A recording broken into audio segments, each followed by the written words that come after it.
প্রমাণ করো যে ত্রিভুজের যে কোনো মধ্যমা ত্রিভুজ ক্ষেত্রটিকে সমান ক্ষেত্রফল বিশিষ্ট দুটি ত্রিভুজ ক্ষেত্রে বিভক্ত করে। আমাদেরকে প্রমাণ করতে বলা হয়েছে যে ত্রিভুজের যে কোনো মধ্যমা জানি এই শীর্ষবিন্দু থেকে বিপরীত বাহুর মধ্যবিন্দু সংযোগ সরলরেখাটি কি মধ্যমা, তাহলে ত্রিভুজের যে কোনো মধ্যমা ত্রিভুজ ক্ষেত্রটিকে দুটি সমান ত্রিভুজ ক্ষেত্রে বিভক্ত করে, এটা আমাদেরকে প্রমাণ করতে বলা হয়েছে। তাহলে আমরা মনে করি যদি যে কোনো একটি ত্রিভুজ এরকম এ বি সি নিয়ে, এই একটি ত্রিভুজ আমরা যদি এ বি সি, একটি ত্রিভুজ এ বি সি নামকরণ করি, যদি এটার নামকরণ করি এ বি সি, আমরা মনে করি এই এ বি সি একটি ত্রিভুজ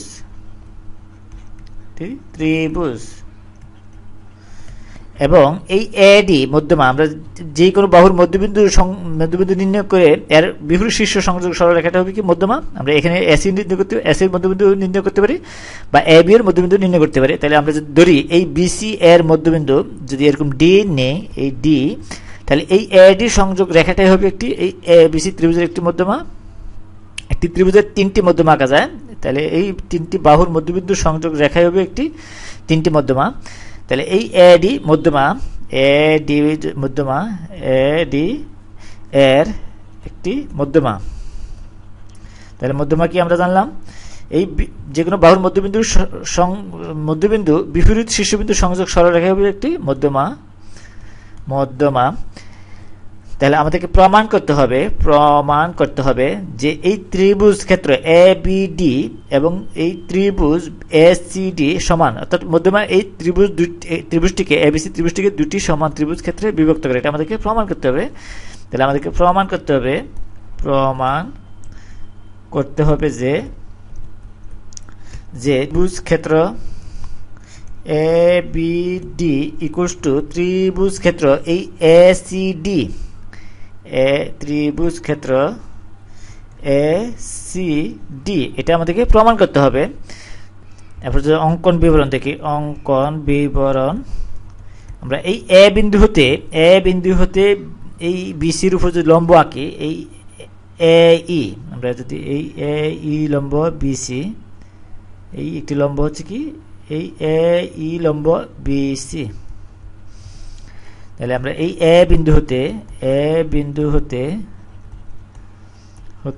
এই এ ই লম্ব বিসি আঁকি,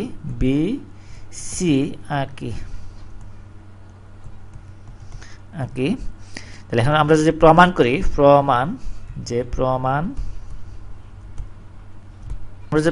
এই এবিসি ত্রিভুজের এডি মধ্যমা হতে এই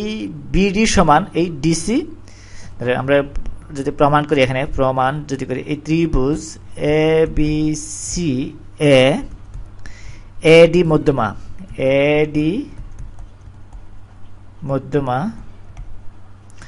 সুতরাং আমরা বলতে পারি, সুতরাং এই BD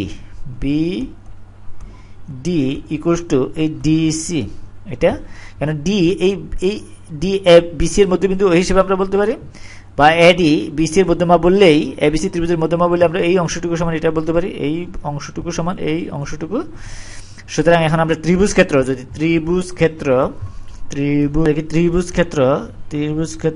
A B D equals two লিখতে পারি আমরা হাফ ইন্টু ভূমি পূরণ উচ্চতা। এই ত্রিভুজের ক্ষেত্র সমান আমরা যদি এর ক্ষেত্রফল সমান যদি বের করি এই এ বি ডি, তাহলে এর আমরা যে কোনো ত্রিভুজের ক্ষেত্রফল সমান জানি ত্রিভুজের ভূমি পূরণ উচ্চতা হাফ ইন্টু ভূমি পূরণ উচ্চতা।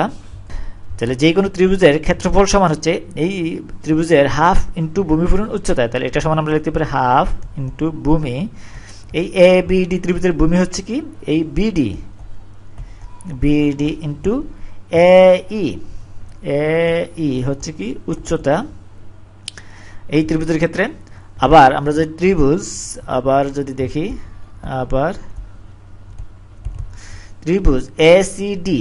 এর ক্ষেত্রফল সমান আমরা পাই ত্রিভুজ এ সি ডি, ত্রিভুজ ক্ষেত্র